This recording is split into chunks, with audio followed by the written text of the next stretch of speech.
Hi everybody, welcome to week 5. I'm in a little bit of casual mode this week because I'm off from my full-time position. So I'm coming from you from my deck. So week 5, using assessment and evaluation strategies. What a huge topic and so many components to this competency. There's a few things I do want to talk about this week. First, I'm attaching 2 documents. One is how to evaluate your tests and test items to improve them. We all know that if we do a test, we want to determine someone's competency in a particular area. And if our test isn't well written and if we don't evaluate the results properly, then we're not going to get a true feel for competency. So I have that, and then I have an article about outcomes-based competency. So take a look at those. One thing that I really want to talk about this week is having a program and a course totally tie together through assessment and evaluation. Okay, so you know from back when you had Seminar 1, we've started off with the mission and vision of an organization. That then rolls down into program outcomes, which roll to course outcomes. Again, they all need to tie together. And then you should have unit outcomes, week outcomes, something like that, something to really focus each class period that you're spending with the students. Now, some people, I find, especially new instructors, get kind of lost when it gets to the point of what do I focus on in my class, what do I focus on in my tests and assignments. So you really need to use those objectives to drive you.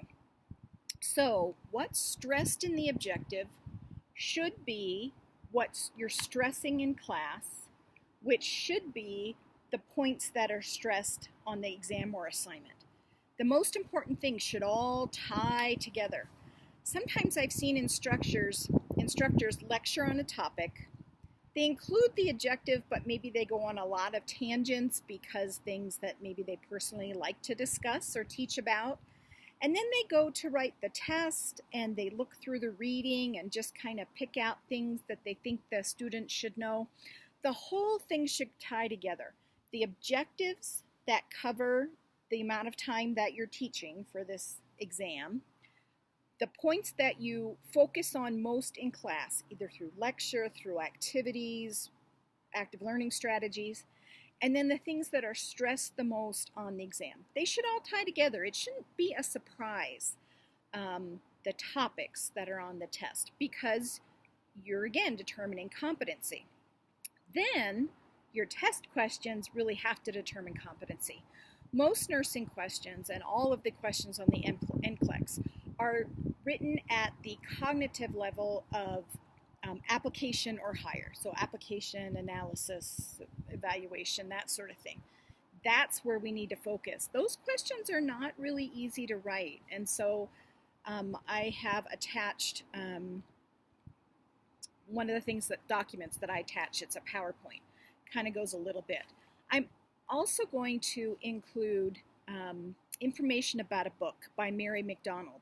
And it has to do with kind of beginning to end assessment and evaluation. She is like the guru of nursing exams. And if you find yourself in a position after graduation where you do have to write a lot of exams, that's an excellent resource. So I'll be sure to include that also. Okay, so this week, you see this on Thursday, you just have turned in an NEPD for week 4. This week, no assignments, yay. I know you've got an awful lot going on between work and preceptorship and this course, so you definitely need some time to work on that. I will actually be flying out on Thursday to New Jersey.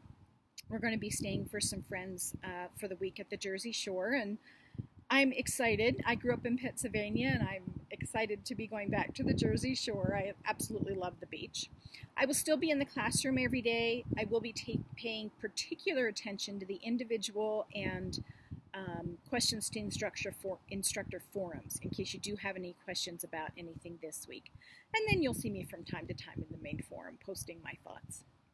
All right, so please take a look when you have a chance to the things that I've attached with this post, and I look forward to having a great discussion with this week with you on assessment and evaluation. And I hope that you're able to take a little time over the July 4th holiday to get away from your family and from your studies and maybe just celebrate a little bit.